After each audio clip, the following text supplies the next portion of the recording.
आज जिनको हम उनके जन्मोत्सव को याद करते हैं, उन्होंने दूसरे के कल्याण और हित के कार्य किए। जितने भी अवतारी पुरुष संसार में आए, उन्होंने समाज के कल्याण के, समाज हित के, दुखियों गरीबों के जीवन को सुधार और कल्याण की बातें बता के उनको सही रास्ते पे डाला।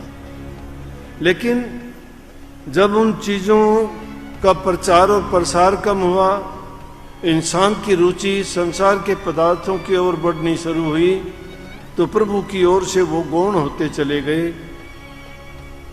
उनकी तरफ उनका ध्यान नहीं रहा। इस चीज को तो मानते रहे कोई सत्ता है जो सारे संसार को चलाती है, सब कुछ उसके हाथ में है। इंसान के हाथ में कुछ भी ना होते हुए भी इंसान सब कुछ बन बैठता है, और सब कुछ बनने के बाद उसकी गिरावट क्यों होती है कि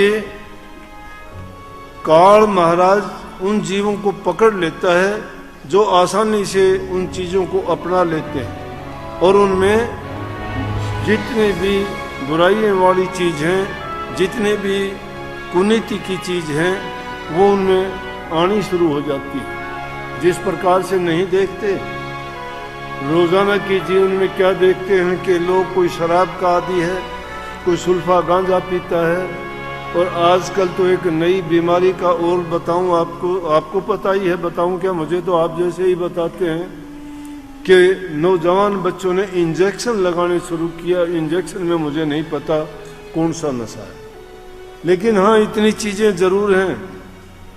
उन चीज़ों को जब हम देखते हैं, रास्ते में जाते हैं, तो जहाँ सुनसान सी ज़मीन होती है वहाँ पर इतनी नीडल और इतने वो सिरिंज पड़े हुए होते हैं कि उनको देख के पूछते हैं कि भाई ये यहाँ कैसे आए, कोई डाल के गया? न बोला नहीं जी, कि आजकल के बच्चे ये तो कुछ भी नहीं है, कि ऐसी ऐसी जगह हैं जहाँ ऐसे ऐसे बच्चे आके देर अबेर रात को इंजेक्शन लगा के और वहीं पड़े रहते हैं।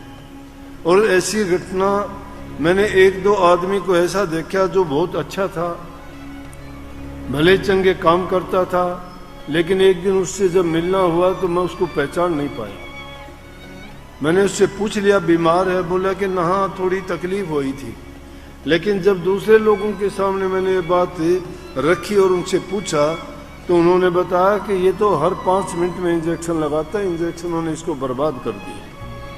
लेकिन ये नहीं पता इंजेक्शन में क्या लगाते हैं वो। आज